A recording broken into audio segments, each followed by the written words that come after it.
Hello everyone, Radhe Radhe. कैसे हो सब? एकदम मस्त मज़े में। तो जैसा कि कल हम लोगों ने कहाँ तक के चैप्टर ख़त्म कर दिया था, बैलेंसिंग ऑफ केमिकल इक्वेशन का, है ना।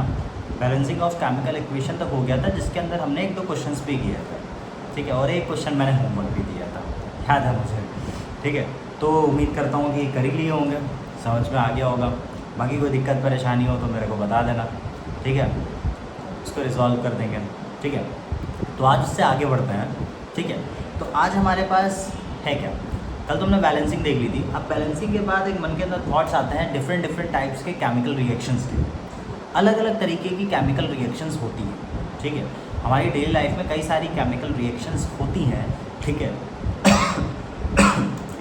तो उसके कई सारे टाइप्स होते हैं, कई सारे तरीके होते हैं।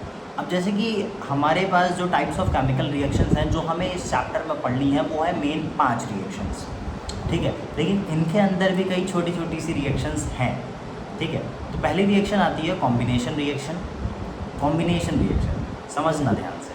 कॉम्बिनेशन मतलब जुड़ना है किसी चीज़ों का, कॉम्बिनेशन होना है, ठीक है, कंबाइन होना है, ठीक है। तो 2, 4, 5, 8 चीज़ों को कंबाइन करके जो चीज़ें बनने वाली हैं, that is undergo in a chemical combination reaction. फिर डीकम्पोजिशन, डीकम्पोज होना, टूटना, सड़ना, ठीक है, डीकम्पोज होना है, ठीक है। मतलब कोई ना कोई एक दो चीज़ें होंगी वो टूटेंगी, ठीक है, टूट करके नई चीज़ें बनने वाली हैं। फिर आती है डिस्प्लेसमेंट रिएक्शन। डिस्प्लेसमेंट बोले तो मतलब हटा करके दूसरे का आना होगा, इसके अंदर डिस्प्लेस कर रहा होगा। डबल डिस्प्लेसमेंट, ये तो एक्सचेंज ऑफर लग रहा है, ये दो वो लो, है ना, इसकी जगह वो उसकी जगह ये, कुछ ऐसा वाला। ऑक्सीडेशन और reduction reaction. Oxidation reduction, oxidation मतलब ऑक्सीजन का जुड़ना, रिडक्शन मतलब ऑक्सीजन का निकलना। एक और चीज़ होती है ऑक्सीडेशन मतलब हाइड्रोजन का निकलना, और रिडक्शन मतलब हाइड्रोजन का जुड़ना, ठीक है। तो इन रिएक्शंस पे हम स्टडी करने वाले हैं है ना। तो चलिए फिर शुरू करते हैं। ओके, तो पहली चीज़ आती है हमारे पास कॉम्बिनेशन रिएक्शन। कॉम्बिनेशन रिएक्शन तो समझो ज़रा कि कॉम्बिनेशन रिएक्शन होती क्या है, ठीक है। मान लेते हैं हमारे पास कोई दो रिएक्टेंट है, ए और बी, ठीक है। कोई दो रिएक्शन है, ए और बी है, ठीक है। तो जब ये ए और बी दो कंपोनेंट्स हो गए, हमारे पास ये जो दो रिएक्टेंट्स दे रखे हैं, ये जब कंबाइन करेंगे तो एक नया प्रोडक्ट बनाएंगे, जिसे हम क्या कह रहे हैं, ए बी कह रहे हैं। क्या कह रहे हैं? ए बी कह रहे हैं, ठीक है। बड़ी सिंपल सी चीज़ है कि ऐसी केमिकल रिएक्शंस जिसके अंदर दो या दो से ज़्यादा सब्सटेंस एक साथ कंबाइन होकर, ये कितने सब्सटेंस है, यहाँ पे 2 लिए हमने, ठीक है ना। 2 या 2 से ज़्यादा सब्सटेंस एक साथ कंबाइन करके क्या बनाते हैं, सिंगल सब्सटेंस बनाते हैं। क्या बनाते हैं? सिंगल सब्सटेंस बनाते हैं, जो कि यहाँ पर क्या है, ए बी है, ठीक है। तो ऐसी रिएक्शंस को हम क्या कहते हैं, कॉम्बिनेशन रिएक्शन कहते हैं। पढ़ लेते हैं definition. Those chemical reactions in which 2 or more substance combine to form a single substance are called combination reaction. Okay, ठीक है। तो जैसे कि इसके अंदर जो जो एग्जांपल दिए हुए हैं, जैसे हाइड्रोजन गैस है, ठीक है, आगे जी लिखा हुआ है शॉर्ट फॉर्म में, मतलब गैस है। क्लोरीन गैस है, ये आपस में रिएक्ट करके क्या बना देते हैं, HCl हाइड्रोक्लोराइड गैस बना देता है, ठीक, हाइड्रोजन क्लोराइड, ठीक है। उसी जगह पे मैग्नीशियम है प्लस ऑक्सीजन है, मैग्नीशियम ऑक्सीजन मिल करके मैग्नीशियम ऑक्साइड बना देते हैं, जो कि सॉलिड फॉर्म में होती है, ये गैस फॉर्म में और ये गैस फॉर्म में। रिएक्शन बैलेंस है क्या? नहीं है, देख लो, यहाँ ऑक्सीजन 2 है, ऑक्सीजन 1 है, तो यहाँ पे 2 कर देंगे, जिसकी वजह से मैग्नीशियम 2 हुआ, तो यहाँ पर मैग्नीशियम को 2 कर देंगे, ठीक है। अब आ जाता है, ठीक, सोडियम है। सोडियम जब क्लोरीन के साथ रिएक्शन करता है, सोडियम होता है सॉलिड फॉर्म में, अरे यहाँ पे सॉलिड लिखना था, ठीक है, और क्लोरीन होता है गैस फॉर्म में। जब ये रिएक्शन करता है तो क्या बनता है भैया, नमक बनता है, नमक NaCl। नमक कैसा होता है, सॉलिड होता है। अब यहाँ पे देख सकते हो क्लोरीन 2 है और यहाँ पे क्लोरीन 1 है, तो इसको 2 करेंगे। सोडियम जिसकी वजह से 2 हो जाएंगे, तो हम सोडियम को भी 2 कर देंगे। तो ये हैं कुछ एग्जाम्पल किसके, कॉम्बिनेशन रिएक्शन के। समझ में आई कॉम्बिनेशन रिएक्शन? ऐसी रिएक्शंस जहाँ पर दो या दो से ज़्यादा सब्सटेंस एक साथ कंबाइन हो करके एक सिंगल सब्सटेंस बनाते हैं, उसे हम कॉम्बिनेशन रिएक्शन कहते हैं। Okay, now we move towards next reactions. हाँ, तो एक्सोथर्मिक रिएक्शंस के अंदर ही, एक्सोथर्मिक रिएक्शंस के अंदर ही कुछ रिएक्शंस आती हैं, ठीक है ना, जो कि हमें क्या करनी है, पढ़नी है। तो एक्सोथर्मिक रिएक्शन क्या होती है, ठीक, कॉम्बिनेशन रिएक्शन के अंदर जो रिएक्शंस आई, ठीक है, वो कौन सी रिएक्शन है, एक एक्सोथर्मिक, एक एंडोथर्मिक। अब इन रिएक्शंस को समझना है। देखो, एक्सो से कुछ समझ में आ रहा है, बाहर निकलना, क्या, बाहर निकलना, ठीक है ना। और लिखा हुआ है थर्मिक, थर्मिक बोले तो हीट, क्या, हीट, मतलब हीट का बाहर निकलना। ऐसी रिएक्शंस जिसके अंदर हीट बाहर की तरफ निकलती है, हीट का इवॉल्व होना, हीट बाहर जाती है, उन रिएक्शंस को हम एक्सोथर्मिक रिएक्शंस कहते हैं। बड़ी सिंपल चीज़ है। जैसे कि those reactions in which heat is released, ऐसी रिएक्शन जिनमें हीट रिलीज होती है उन्हें हम क्या कहते हैं, एक्सोथर्मिक रिएक्शंस कहते हैं। अब इसके एग्जाम्पल क्या हो सकते हैं, जैसे कि मान लो कहीं पर कोई कोयला जल रहा है, केरोसिन जल रहा है, पेट्रोल जल रहा है, एलपीजी, सीएनजी, ठीक है, ये सारी चीज़ें जब जलती हैं तो क्या होता है, हीट बाहर निकलती है ना, ठीक। जैसे एग्जाम्पल, जब भी कोई फ्यूल जैसे कि कोल है, केरोसिन है, या के होगा, पेट्रोल है, एलपीजी है, सीएनजी है, ठीक है, जब ये सारी चीज़ें बर्न करती हैं तो हीट क्या होती है, इवॉल्व होती है। हीट क्या होती है, इवॉल्व होती है, ठीक है। अब जैसे कि कार्बन, कोक, ठीक है, या कोल सॉलिड फॉर्म में होता है, जलेगा किसकी प्रेजेंस में, ऑक्सीजन की प्रेजेंस में, ठीक है, किसकी प्रेजेंस में जलेगा, ऑक्सीजन की प्रेजेंस में जलेगा। तो कार्बन जब ऑक्सीजन की प्रेजेंस में जलाया जाता है तो एक गैस इवॉल्व होती है। कौन सी गैस इवॉल्व होती है, कार्बन डाइऑक्साइड। अब सिर्फ कार्बन डाइऑक्साइड तो इवॉल्व नहीं होती है, साथ साथ वहाँ पर हीट भी लग रही होती है। याद करो ठंडियों में बहुत ज़्यादा ठंडी लग रही होती है तो आग जलाते हो ना, लकड़ी जलाई, अब लकड़ी नहीं है तो कुछ लोग कोयला खरीद कर लाते हैं, वो कोयला जलाते हैं। तो जब वो कोयला जलाते हो तो धुआं होता है, दैट इज़ कार्बन डाइऑक्साइड, और हीट भी निकलती है जिसकी वजह से हम वो हीट को सेकते हैं तो हमें नॉर्मल फील होता है, ठीक है ना, सिंपल है, ठीक। तो carbon plus oxygen, carbon dioxide. और एक और बात जान लो, जितनी भी कंबशन रिएक्शन होती है, कंबशन रिएक्शन मतलब जिनमें ऑक्सीजन की प्रेजेंस में जो भी रिएक्शंस होती है, ठीक है, वो सारी की सारी एक्सोथर्मिक होती हैं। क्या होती हैं, सारी की सारी एक्सोथर्मिक होती हैं। अब जैसे कि जो रेस्पिरेशन होता है, ठीक है, हमारी बॉडी के अंदर, ठीक है, हमारी बॉडी के अंदर पहले से ग्लूकोज प्रेजेंट होता है, ठीक है, एक्वस फॉर्म में। जब उसके ऊपर हम सांस लेते हैं ऑक्सीजन जाती है अंदर, ठीक है, गैस फॉर्म में, तो वो भी क्या करती है, ग्लूकोज को किस में ब्रेक डाउन कर देती है, कार्बन डाइऑक्साइड, वाटर में, और साथ साथ बाहर क्या निकलती है और हमें क्या मिलता है, एनर्जी मिलती है। तो यही एनर्जी तो हम एब्जॉर्ब करते हैं जिसकी वजह से हमारी बॉडी चल पाती है, काम कर पाती है, ठीक। बैलेंस कर लो, यहाँ पे कार्बन 6 है, इधर कार्बन 6 कर दो, ठीक है, यहाँ पे हाइड्रोजन 12 है तो इधर हाइड्रोजन 12 कर दो, तो ऑक्सीजन कितने हो गए, 6 2 12 और 18 हो गए, ठीक है, 6 इधर है, 6 इधर बढ़ा दो, 6 2 12 हो गए, 18 हो गए, क्लियर, चकाचक, ठीक। अब हमने एक्सोथर्मिक पढ़ लिया, मतलब हीट बाहर इवॉल्व हो रही है, हीट अंदर भी तो आएगी, ठीक है, तो वो आती है एंडोथर्मिक, एंडोथर्मिक, ठीक है, ये एंडो मतलब एब्जॉर्ब होना, ठीक है, थर्मिक बोले तो हीट।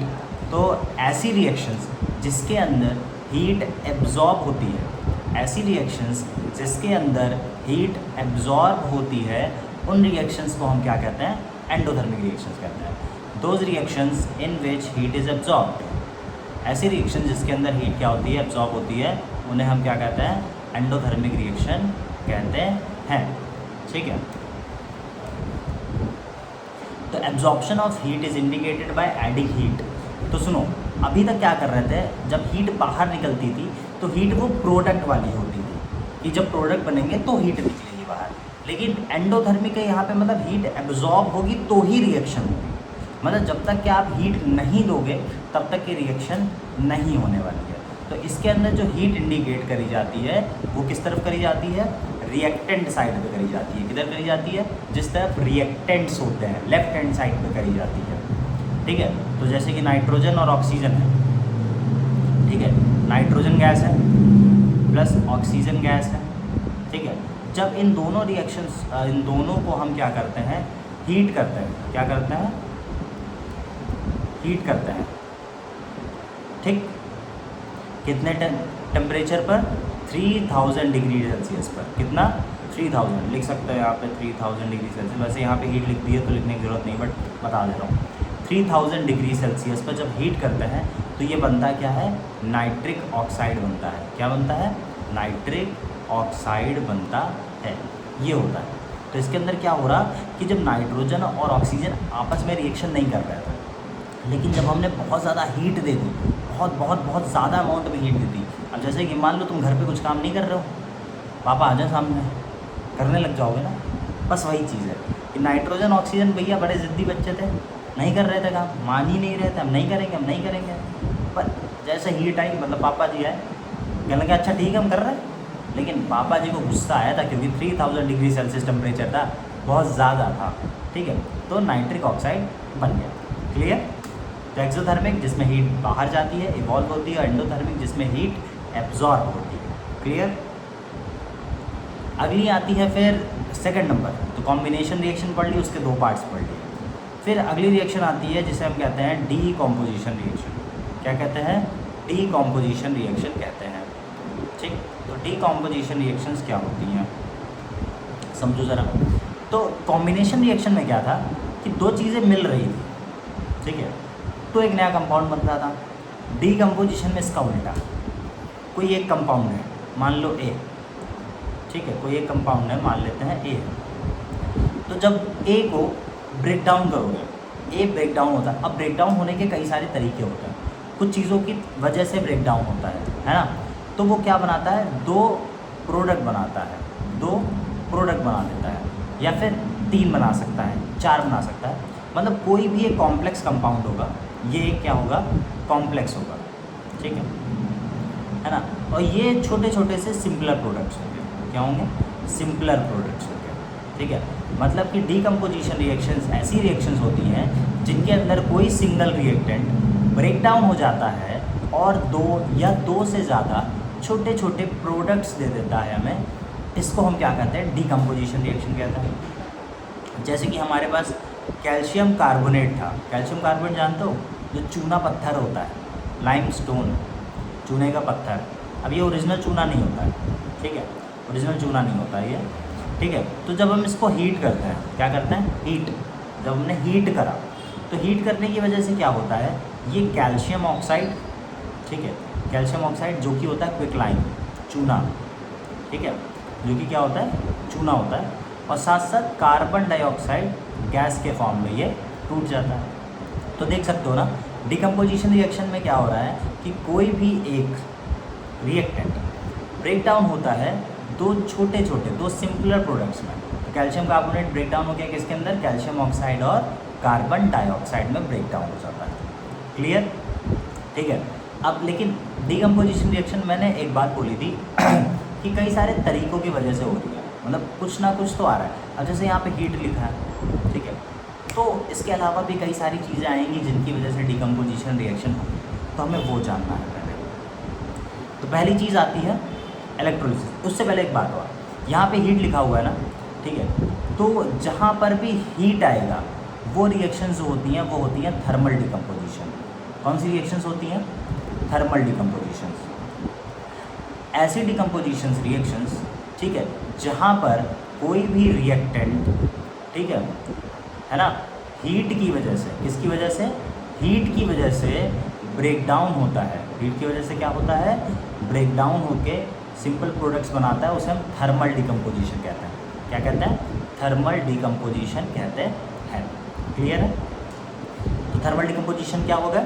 जब हीट की वजह से कोई भी रिएक्टेंट ब्रेक डाउन होगा और सिंपलर प्रोडक्ट्स बनाएगा, वो चीज़ थर्मल डिकम्पोजिशन होती है। ठीक। नेक्स्ट आती है इलेक्ट्रोलाइसिस। इलेक्ट्रोलिसिस, ठीक है ना। तो ये चीज़ होती क्या है, समझो भैया। इलेक्ट्रोलिसिस क्या होता है? मामला है क्या इलेक्ट्रोलिसिस का? इलेक्ट्रोलिसिस का जो मामला है वो है क्या? इसके अंदर भी क्या होगा?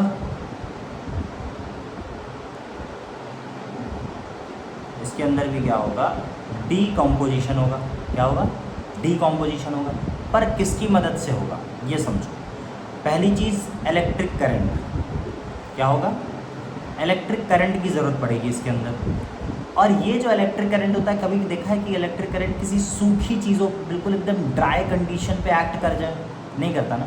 इसका मतलब जो कंपाउंड होना चाहिए जो कंपाउंड होना चाहिए वो होना चाहिए मॉल्टन या फिर सॉल्यूशन फेज में। किस में होना चाहिए? सॉल्यूशन। मॉल्टन मतलब भीगा हुआ, गीला होना चाहिए, या फिर वो सॉल्यूशन स्टेट में होना चाहिए। तो डीकम्पोजिशन रिएक्शन, ऐसी डीकम्पोजिशन रिएक्शन, ठीक है, जिसमें डीकम्पोजिशन होगा किसी भी कंपाउंड का, जब वो कंपाउंड मॉल्टन स्टेट में, भीगी हुई स्टेट में, या फिर सॉल्यूशन स्टेट में होगा। और उसके ऊपर कौन एक्ट करेगा? इलेक्ट्रिक करंट एक्ट करेगा। जब इलेक्ट्रिक करंट को हम किसी मॉल्टन स्टेट के कंपाउंड या सॉल्यूशन स्टेट के कंपाउंड में जब इलेक्ट्रिक करंट को पास कराएंगे, ठीक है, तो वो सिंपलर प्रोडक्ट्स दे देगा। तो ऐसे चीज़ों को हम इलेक्ट्रोलिसिस या फिर डिकम्पोजिशन कहते हैं, इलेक्ट्रिक करंट डिकम्पोजिशन कहते हैं, जो कि होता है इलेक्ट्रोलिसिस। ठीक है, तो इलेक्ट्रोलिसिस डन कैसे होगा? होगा कैसे? Of मॉल्टन state of the compound. Compound कौन सी स्टेट में होना चाहिए? मॉल्टन स्टेट में होना चाहिए। दूसरी चीज़, एक्वस सोल्यूशन में होना चाहिए या तो फिर, ठीक। तीसरी चीज़, अगर कोई एसिडिफाइड वाटर है वो डिकम्पोज होगा, ठीक है, एसिडिफाइड वाटर मतलब ऐसा वाटर जिसके अंदर एसिड भी प्रेजेंट है, तो वो हाइड्रोजन गैस निकालेगा, ऑक्सीजन गैस निकालेगा, जब भी उसके ऊपर इलेक्ट्रिक करंट पास होगा। ठीक है, ऐसा कंपाउंड, ठीक है ना, जो जिसके अंदर एसिडिफाइड वाटर है, ठीक है ना, पानी प्रेजेंट है, पर वो पानी कैसा है? एसिड वाला है।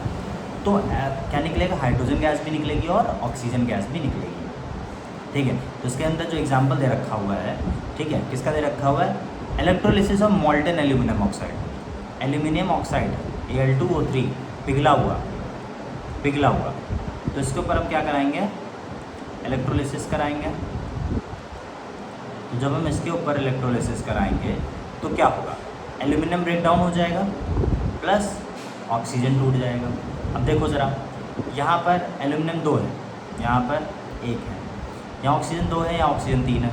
तो ऑक्सीजन का मामला पहले देखेंगे, यहाँ 3 है या 2 है? एलसीएम कुछ याद आ रहा है? तो 3 से इधर कर दो मल्टीप्लाई, 3 2 जा 6। अब 3 से इधर मल्टीप्लाई कराया, 6 ऑक्सीजन हो गए, तो इधर 2 से करना पड़ेगा, तो 2 2 जा 4 एल्यूमिनियम। एल्यूमिनियम लिक्विड फॉर्म में निकल आता है और गैस फॉर्म में हमें कौन मिल जाता है?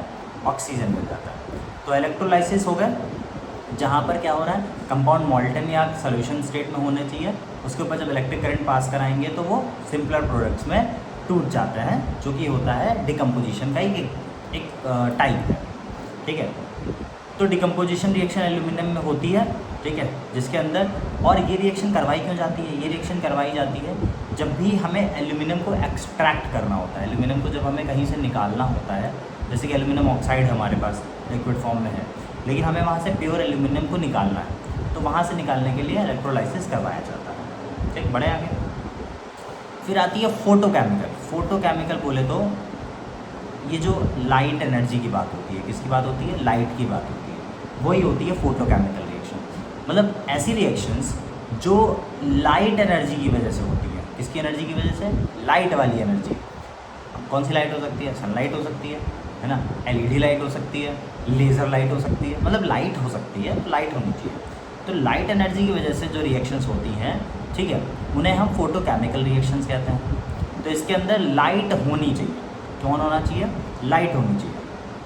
अब जैसे कि हमारे पास सिल्वर क्लोराइड होता है, जो कि होता है सॉलिड फॉर्म में, ठीक है, लेकिन अगर इस सिल्वर क्लोराइड के ऊपर लाइट डाल दी जाए, इसको लाइट की प्रेजेंस में ले जाया जाए, ठीक है, तो ये सिल्वर क्लोराइड जो है वो सिल्वर और क्लोरीन में क्या हो जाता है? अलग अलग हो जाता है। सिल्वर और क्लोरीन अलग हो जाता है। डिकम्पोजिशन रिएक्शन चल रही है, याद रखना कि कोई एक जो रिएक्टेंट होगा वो 2 या 3 4 5 कितने भी छोटे छोटे सिंपलर प्रोडक्ट्स में टूट सकता है। क्लियर? ठीक है, सिल्वर क्लोराइड था, सॉलिड फॉर्म में था, तो लाइट पड़ी, लाइट पड़ने की वजह से क्या हुआ, वो सिल्वर और क्लोरीन में टूट गया। तो 2 रिएक्शन बैलेंस कर लो, क्लोरीन 2 था, इधर 2 कर दिया, हो गई रिएक्शन बैलेंस। ठीक, क्लोरीन गैस फॉर्म में होती है ना। और इसके अंदर जो सिल्वर मेटल होता है, ठीक है, वो निकल के आ जाता है और हल्की सी येलो ग्रीन कलर की क्लोरीन गैस निकलती है। ठीक, और एक और चीज़, जब इसी तरीके से जो सिल्वर ब्रोमाइड होता है AgBr, ठीक है, जब इसके ऊपर हम लाइट की रिएक्शन कराते हैं, क्या कराते हैं, लाइट की रिएक्शन कराते हैं, तो हमें Ag मिल जाता है और ब्रोमीन गैस मिल जाती है। क्या मिल जाती है, ब्रोमीन गैस मिल जाती है। ठीक है, तो ये वाली जो रिएक्शन होती है ये ब्लैक एंड वाइट फोटोग्राफी में यूज़ होती है। जो ब्लैक एंड वाइट फोटोग्राफ्स आती थी तो उसके अंदर ये वाली रिएक्शंस यूज़ होती हैं। तो जो सिल्वर ब्रोमाइड जो होता है, ठीक है, जैसे ही लाइट की प्रेजेंस में आता है तो वो टूट जाता है और ब्रोमीन, जो ब्रोमीन है वो क्या हो जाता है, वेपराइज हो जाता है और सिल्वर हमें मिल जाता है। ठीक है, रिएक्शन बैलेंस्ड। ठीक, ये भी डिकम्पोजिशन रिएक्शन है जहाँ पर हमें रेड कलर के ब्रोमीन वेपर मिलते हैं। कौन से कलर के, रेड कलर के। और ये वाला कौन सा मिलता था हमें, हल्का सा ग्रीनिश, मतलब येलो ग्रीनिश मिलता था। ठीक है ना, क्लियर हो गया, बढ़े आगे, पक्का। चलो नेक्स्ट, फोटोसिंथेसिस। ठीक है ना। अब ये जो रिएक्शन है ये फोटोसिंथेसिस, जो कि डिकम्पोजिशन फोटोसिंथेसिस एंडोथर्मिक रिएक्शन का एग्जाम्पल है, जो कि इसके अंदर यहाँ पता नहीं कहाँ से आ गया। ठीक है, खैर हम बता देते हैं फोटोसिंथेसिस रिएक्शंस क्या होती हैं। सुनो, जो ग्रीन प्लांट्स होते हैं, कौन से प्लांट्स, ग्रीन प्लांट्स, जो हरे पेड़ पौधे होते हैं, ठीक है, वो किसकी मदद से, वाटर की मदद से, कार्बन डाइऑक्साइड की मदद से और सनलाइट की प्रेजेंस में, ठीक है, क्या बना देते हैं, कार्बोहाइड्रेट बना देते हैं। क्या बना देते हैं, कार्बोहाइड्रेट बना देते हैं। अब जैसे कि पहले से पेड़ों के पास कार्बन डाइऑक्साइड गैस पहुंची, कहाँ से पहुंची, जो हमने सांस रिलीज़ करी थी, हमने जो गैस ड्यूरिंग हमारा ब्रीदिंग प्रोसेस में, ठीक है, हम ऑक्सीजन लेते हैं और कार्बन डाइऑक्साइड रिलीज़ करते हैं। ठीक है, तो कार्बन डाइऑक्साइड और साथ साथ प्रेजेंट जो वाटर होता है, जो पेड़ों में होता है, फ्रॉम रूट्स आता है, बाहर से आता है। ठीक है, तो जब इन दोनों के ऊपर कौन आकर के अटैक करता है, अटैक सनलाइट करती है, ठीक है, और इसके अंदर प्रेजेंट एक पिगमेंट होता है क्लोरोफिल। ठीक है, क्लोरोफिल एक पिगमेंट होता है, तो वो जब रिएक्शन करता है तो क्या बना देता है, ग्लूकोज बना देता है, जो कि होता है पेड़ों का खाना। क्या होता है, पेड़ों का खाना होता है। रिएक्शन बैलेंस कर लो, ये 6 हो जाएगा, ये 6 हो जाएगा, ये 6 हो जाएगा।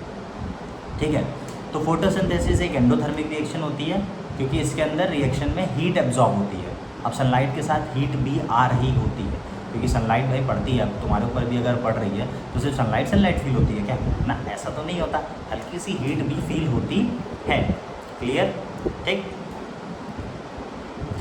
डिकम्पोजिशन रिएक्शन की यूजेस क्या होता है, तो इलेक्ट्रोलिसिस मॉल्टन स्टेट में होता है, एक्वा सॉल्यूशन में होता है, ताकि मेटल को निकाला जा सके, सोडियम को निकाला जाता है इलेक्ट्रोलाइसिस से, तो ऐसी चीज़ों में यूज़ होता है। ज़्यादातर मेटल को एक्सट्रैक्ट करने के लिए इसका यूज़ होता है। Displacement reactions. डिस्प्लेसमेंट रिएक्शन क्या होती हैं, पहले डिस्प्लेसमेंट रिएक्शन पहले से एक छोटी सी मान लो स्टोरी समझता हूँ। हम मान लेते हैं क्लास में हो, ठीक है, अब क्लास में कई सारे टाइप के बच्चे होते हैं, ठीक है, बहुत डिफरेंट टाइप के बच्चे होते हैं। ठीक है, कुछ आगे बैठने वाले, कुछ पीछे बैठने वाले, ठीक है, कुछ मिडल बेंचर्स होते हैं, कुछ बहुत ज़्यादा पढ़ने वाले, कुछ एकदम गुंडा टाइप के होते हैं, है ना, थोड़े बदमाश टाइप के होते हैं। ठीक है, तो होता क्या है, अब मान लो कोई थर्ड सीट पे कोई बच्चा बैठा हुआ है, ठीक है ना, वो थोड़ा सा पढ़ने लिखने वाला, एवरेज और बहुत ही कम बोलने वाला, शांत रहने वाला, सीधा साधा सा बालक है। ठीक है, तो उसी वक्त क्लास में, अब क्लास चल रही है, टीचर नहीं आया, मतलब क्लास मतलब लग चुकी है, मान लेते हैं 5 से 6 मिनट बीतने वाले हैं लगभग, अभी तक टीचर मतलब पहुंचने ही वाला है, क्योंकि भैया टीचर को आने में समय लगता है। ठीक है ना, तो उसी के बीच में, उसी ड्यूरेशन में 2 मिनट के बाद वो जो बदमाश बच्चे हैं वो घूम करके आते हैं वापस। ठीक है, अब उनका थोड़ा सा मूड ऐसे घूमता है, उनको कुछ करने का है, तो वो क्या करते हैं, उसी वाले सीट पर जाते हैं जहाँ पे वो सीधा साधा बच्चा बैठा हुआ है, उससे कहते हैं हट यहाँ से, निकलो निकलो निकलो, तुम जाके उधर बैठो, पीछे पीछे पीछे बैठ जाओ, कहीं भी बैठ जाओ, मेरे को बैठना है यहाँ पर। अब वो बेचारा बच्चा सीधा था सीधा, ठीक है, तो वो हट गया और वहाँ पे कौन आ गया, दूसरा आ गया। कैसे आ गया, क्योंकि वो जो आया वो पावरफुल था, लेकिन जो पहले जो वहाँ पे बैठा था वो पावरफुल नहीं था, वो थोड़ा वीक था। तो बस यही होने वाला है डिस्प्लेसमेंट रिएक्शन में भी, डिस्प्लेस करेगी जाएगी, चीज़ें बदली जाएंगी। कैसे बदली जाएंगी इस चीज़ को समझो कि देखो होता क्या है, ऐसी रिएक्शंस में जो कंपाउंड होता है, अब जो कंपाउंड फॉर्म होता है वो एलिमेंट से फॉर्म होता है, ठीक है। तो मान लेते हैं कोई दूसरा एलिमेंट, कोई पावरफुल एलिमेंट, कोई स्ट्रॉन्गेस्ट एलिमेंट आएगा और उस कंपाउंड जो बना था उसके वीकेस्ट वाले एलिमेंट को हटा देगा और ख़ुद उसकी जगह पे बैठ जाएगा, ठीक है, ऐसा होता है। तो ऐसी reactions, those reactions in which one element takes the place of another element, ऐसी रिएक्शन जहाँ पर एक एलिमेंट दूसरे एलिमेंट की प्लेस को ले लेता है कंपाउंड की, उसे हम क्या कहते हैं, डिस्प्लेसमेंट रिएक्शन कहते हैं। और ये रिएक्शन तब होती है जब मोर रिएक्टिव एलिमेंट, जो एलिमेंट ज़्यादा रिएक्टिव होता है, जो एलिमेंट ज़्यादा रिएक्टिव एलिमेंट होता है वो लेस रिएक्टिव एलिमेंट को, जो रिएक्शन कम करता है, लेस रिएक्टिव एलिमेंट को उसकी जगह से हटा देता है फ्रॉम द एक्वस सोल्यूशन। अब ज़्यादातर ये रिएक्शन क्या होती हैं, एक्वस सोल्यूशन की स्टेट में होती हैं, मतलब सोल्यूशन की स्टेट में होती हैं, ठीक है। उस स्टेट में जो मोर रिएक्टिव एलिमेंट होता है वो लेस रिएक्टिव एलिमेंट को उसकी जगह से हटा देता है, ठीक है। तो ऐसी रिएक्शंस को हम क्या कहते हैं, डिस्प्लेसमेंट रिएक्शन कहते हैं, जिसके अंदर एक रिएक्टिविटी ऑर्डर लिखा है। पोटेशियम सबसे पावरफुल, उससे कम सोडियम, फिर उससे कम कैल्शियम, फिर मैग्नीशियम, फिर एल्यूमिनियम, फिर जिंक, फिर फेरारी मतलब आयरन, उसके बाद हाइड्रोजन, फिर कॉपर, फिर सिल्वर, फिर गोल्ड, ऐसा होता है, ठीक है।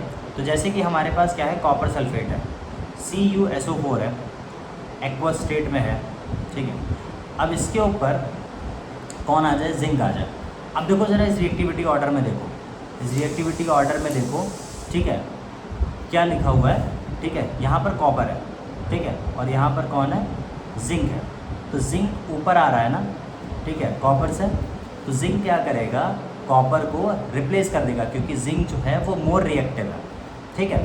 तो जिंक क्या करेगा, कॉपर को उसकी जगह से हटा देगा, तो क्या बन जाएगा, जिंक सल्फेट बन जाएगा और कॉपर अलग हो जाएगा।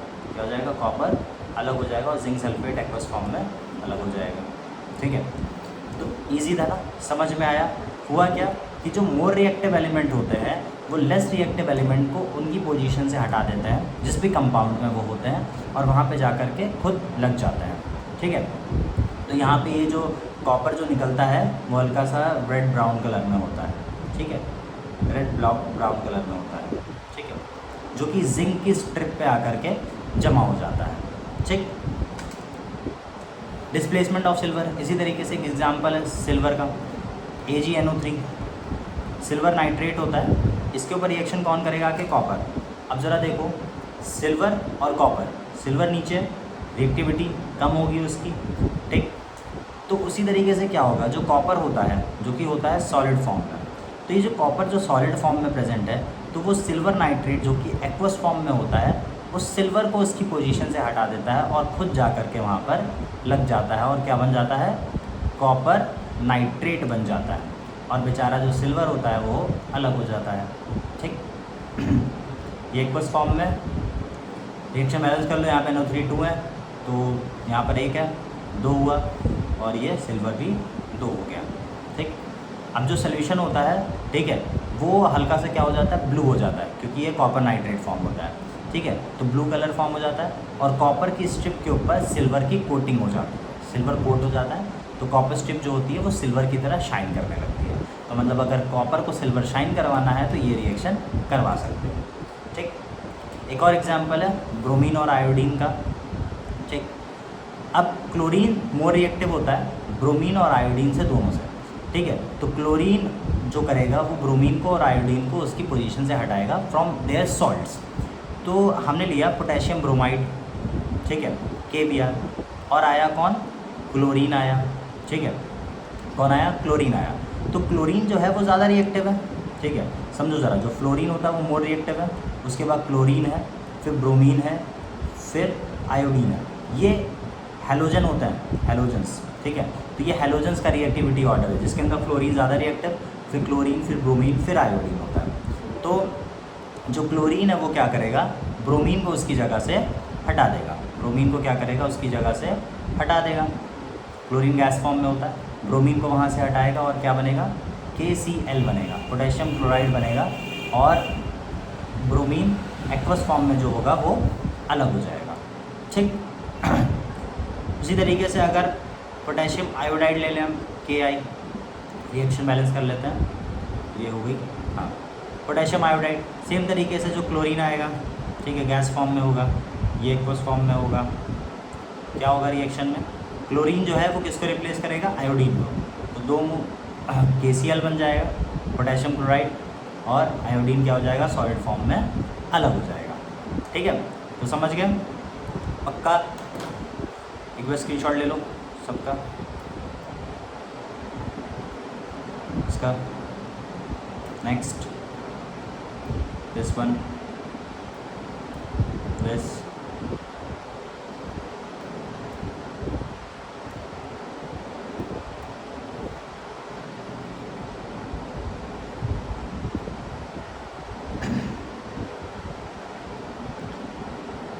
Okay then.